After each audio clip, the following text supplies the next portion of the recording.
성실.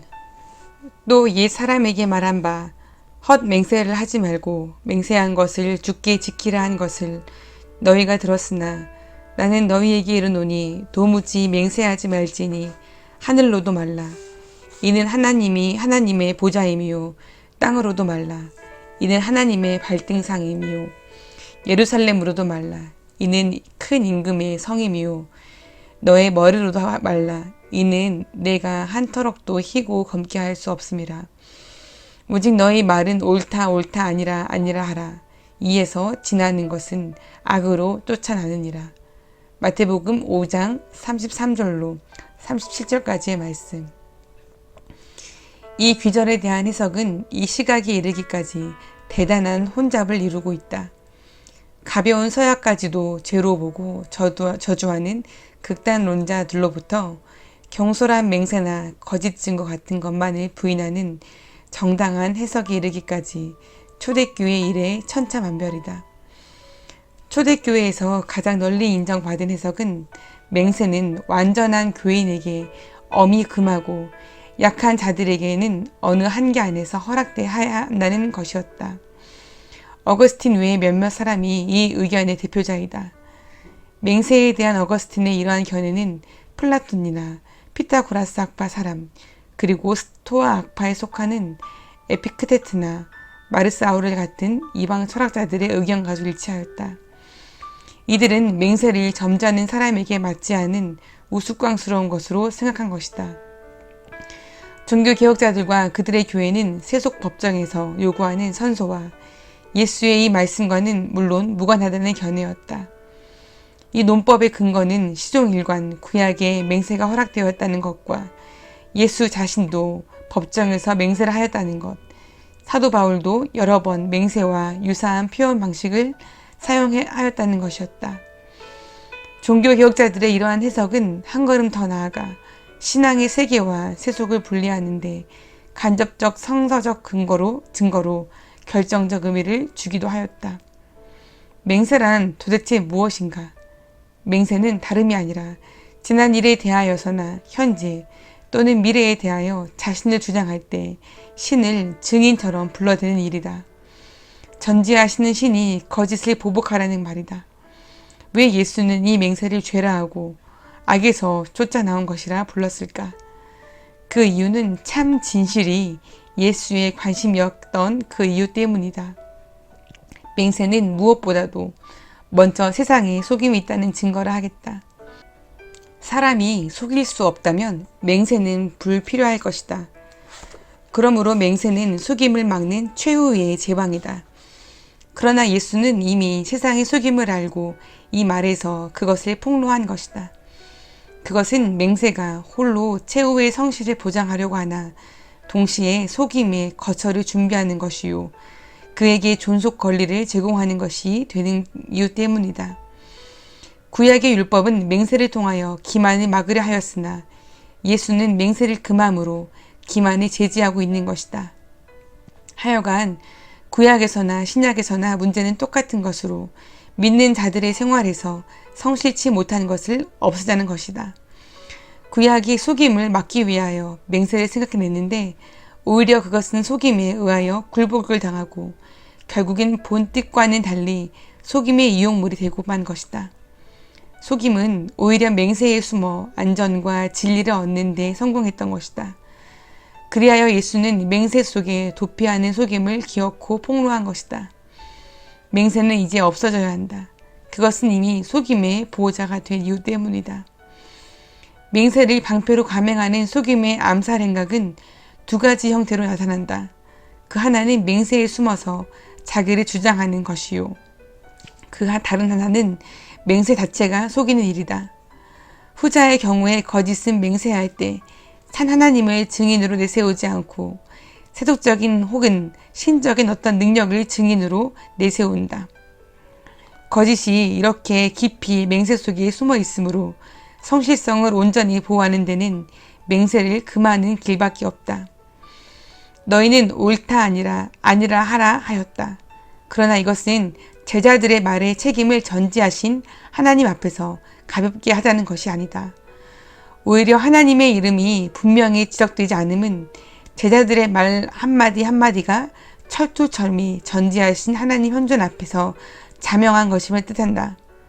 하나님 앞에서 하지 않는 말은 사실 있을 수 없기 때문에 맹세할 필요가 없다는 것이다. 말마다 참 아닌 것이 있을 수 없기 때문에 한마디로 맹세에 의하여 특별히 재확인될 필요가 없다는 말이다. 어떤 일정한 말에 대하여서만 맹세하는 것은 모두 다른 말의 거짓됨을 반증하는 결과가 된다. 그러므로 맹세는 악에서 온 것이다. 그래서 제자들은 말을 하는 데에서도 빛이라 하였다. 이러한 의미에서 맹세가 거부된 것이니 오직 성실성이 본이었음을 알 수 있다. 예수의 계명은 어떤 분야에서도 예외를 만들지 않는다는 것과 맹세를 거부하는 자체도 오히려 참을 덮어버릴 수 없다는 것을 잊어서는 안 된다. 성실성을 보호하기 위한 맹세의 타당성은 일반적으로 해답될 것이 아니고 구체적으로 생각되어야 한다. 종교개혁자들의 교회는 세상 당국자들의 요구에 응하는 모든 맹세가 바로 이 경우에 속한다고 주장하였으나 이러한 일반적 정의가 사실 가능한가 하는 것은 남은 문제라 하겠다. 그러나 맹세할 수 있는 경우는 첫째, 그의 내용이 모두 명확하고 투명할 때, 둘째, 우리가 알고 있는 과거나 현재 일의 관계를 가진 맹세와 종교적 성질의 것 사이를 구별할 수 있을 때임에 틀림이 없다. 그리스도인은 자기 과거에서 잘못된 것을 하나도 찾을 수 없기 때문에 그가 새삼스럽게 전지하신 하나님의 도움을 구하여 맹세하는 이유는 과오에 대한 자기 진술이 옳다는 보증을 받자는 것이 아니라 자기 견식과 양심의 순결을 도와달라는 것일 수는 있을지라도 반면 그리스도인은 미래를 헤아려 지배할 수 없음을 아는 이유 때문에 종교적 맹세, 다시 말하면 앞으로 성실하겠다는 미래를 건 맹세는 언제나 극히 위험한 것으로 알고 따라서 맹세를 해서는 안 된다고 본다. 자신의 미래를 자기 마음대로 하지 못할 뿐 아니라 맹세에 관계되는 상대자의 미래도 역시 전혀 모르는 것이기 때문에 그리스도인은 맹세를 하지 못한다는 것이다. 여하간 하나님의 뜻에 자신을 맡기지 않고 맹세하는 것은 그리스도인에게 불가능한 것임은 그가 예수를 두는 이유 때문이다. 세상에서 그리스도인은 어떤 절대적 인간관계를 생각하지 못하는 것이다. 그리스도인을 무엇에 절대적으로 묶어버리려는 것인 한 맹세는 결국 속임수이고 그것은 악에서 온 것이라 하겠다. 하나님의 이름을 불러 맹세하는 것도 결코 무엇을 장차 어김없이 하겠다는 종교적 선서적 확인이 아니고 단지 우리가 매어 있는 곳은 하나님의 뜻이요 모든 다른 관계는 예수로 인하여 보류한다는 사실을 증언할 따름이다. 그 내용이 분명치 않으므로 보류를 불명하게 해두는 것도 보류가 뚜렷한 타당성을 가지지 못한 때 맹세를 하는 것도 안 될 것이다. 맹세로 나의 맹세를 요구하는 자를 결국 잘못 인도하는 것이기 되기 때문이다. 그러므로 너의 말은 옳다 아니라 해야 한다는 것이다. 진실하라는 계명은 제자의 길의 전부를 표현하는 또 하나의 다른 말이다. 그러므로 따름에서 예수와 굳게 관계를 맺고 있는 자는 진실되다 할 것이다. 그는 그의 주님 앞에 숨기는 것이 없이 주님 앞에 공개하고 사는 이유 때문이다. 예수는 그를 알고 그를 진리로 세우셨다. 그는 예수 앞에 죄인으로 서 있는 것이다. 그가 자신을 스스로 예수 앞에 공개하는 것이 아니라 예수가 그를 불러 그에게 먼저 자신을 계시하였을 때 그는 죄인으로 알려진 것이다. 진실은 폭로된 죄, 이 죄는 이미 예수의 용서를 받은 것인데 그 폭로된 죄에서만 생기는 법이다.